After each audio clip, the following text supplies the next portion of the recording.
దేవతలు కూడా బాహ్యంలో ఆపద వచ్చినప్పుడు ఆశ్రయించి విష్ణువుని పిలిచేటటువంటి నామం గోవిందనామం. ఎందుకంటే విష్ణువు స్థితికారుడు. ఆ కారణం చేత ఆయన రక్షణ కర్తవ్యాన్ని స్వీకరిస్తాడు. ఎప్పుడెప్పుడు ఎవరికి ఆపద వచ్చినా ఆ ఆపద తీర్చి రక్షించవలసినటువంటి కర్తవ్యం తనంత తానుగా ఎవరికి అన్వయమవుతుంది అంటే విష్ణు భగవానులకు అన్వయమవుతుంది. అందున ప్రత్యేకించి గోవింద అన్న నామంతో పిలిస్తే అది ఆయన యొక్క రక్షణ శక్తిని జ్ఞాపకం చేసి మరింత తొందరగా పరిగెత్తుకొచ్చేటట్టు చెయ్యగలిగినటువంటి నామం. అందుకే గోవింద నామాన్ని దేవతలు కూడా అన్వయం చేస్తారు. రెండు గోవులు అన్వయం చేస్తాయి. గోవులకు రక్షణ దేని వలన అంటే గోవిందుని వలన. ఆయన గోవులకు పరిపాలకుడై గోవులను కాపాడినవాడు. గోవులు అంటే ఏవో ఒక ఉపనిషత్తులు. అటువంటి ఉపనిషత్తులకు రక్షకుడు, ఉపనిషత్తుల చేత ప్రతిపాదింపబడినవాడు, ఉపనిషదార్థమును అందివ్వగలిగినవాడు, అనుష్ఠాన పర్యంతములోకి వచ్చేటట్టుగా చెయ్యగలిగినటువంటి వాడు, బాహ్యమునందు గోవులను కాపాడువాడు గోవిందుడే. ఈ సృష్టి మొత్తం మీద ఎప్పుడూ హింస పొందకూడని ప్రాణి ఏది ఉన్నది అంటే గోవు ఒక్కటే. గోవు హింస పొందడం అనేటటువంటి మాట లోకంలో లేదు.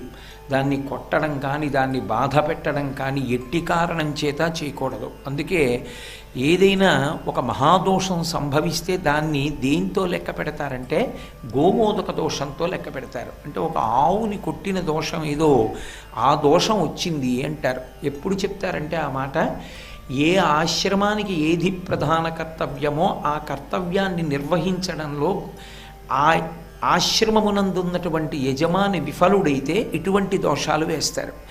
ఒక గృహస్థాశ్రమం ఉందనుకోండి, గృహస్థాశ్రమాల్లో గృహస్థు యొక్క ప్రధాన కర్తవ్యం ఏమిటి? బ్రహ్మచారికి సన్యాసికి భిక్ష పెట్టడం. వీళ్ళిద్దరూ ఇంటి ముందుకు వచ్చి భవతి భిక్షాందేహి అంటే గృహస్థు వాళ్ళకి భిక్ష పెట్టాలి. ఇంటి ముందుకు వచ్చినటువంటి సన్యాసి 7 క్షణములు నిలబడతాడు. శుకబ్రహ్మలా నిలబడేవారు. నిలబడి భవతి భిక్షాందేహి అన్నప్పుడు పరిగెత్తుకెళ్ళి భిక్ష వెయ్యాలి. సీతమ్మ తల్లి ఎంతటిది అందుకే పరివ్రాజక రూపంలో వచ్చినటువంటి రావణాసురుడికి భిక్ష వెయ్యడానికి బయటికి వచ్చింది. కనకధారాస్తవం చేసినటువంటి పేద బ్రాహ్మణి బ్రహ్మచారి రూపంలో వచ్చినటువంటి శంకర భగవత్ రూపంలో ఏమి బ్రహ్మచారిగా ఉన్న శంకర భగవత్పాదులు వచ్చి భిక్ష అడిగినప్పుడు పరుగున వచ్చి భిక్ష వేసింది. సన్యాసికి బ్రహ్మచారికి భిక్ష పెట్టడం గృహస్థు యొక్క ప్రధాన కర్తవ్యం. భవతి భిక్షాందేహి అని ఇంటి ముందు నిలబడినప్పటికీ బ్రహ్మచారికి సన్యాసికి భిక్ష పెట్టని గృహస్థు ఎవరుంటాడో అటువంటి గృహస్థుకి గోమోదక దోషం వేస్తారు. గోమోదక దోషం అంటే ఒక ఆవుని నిష్కారణంగా కొట్టినటువంటి దోషం. ఇప్పుడు ఈ దోషాన్ని ఎవరు వెంటనే లెక్కలోకి తీసుకుంటారు? విష్ణువు లెక్కలోకి తీసుకుంటారు. ఆయన గోవిందుడైన గోవుల యొక్క రక్షణ ఆయన చూస్తూ ఉంటాడు. గోవులను నిష్కారణంగా బాధ పెట్టడం, హింస చేయడం అన్నది ఎక్కువైపోతోంది అనుకోండి, శాంతి ఉండదు, అభ్యున్నతి ఉండదు, ధర్మం నిలబడదు.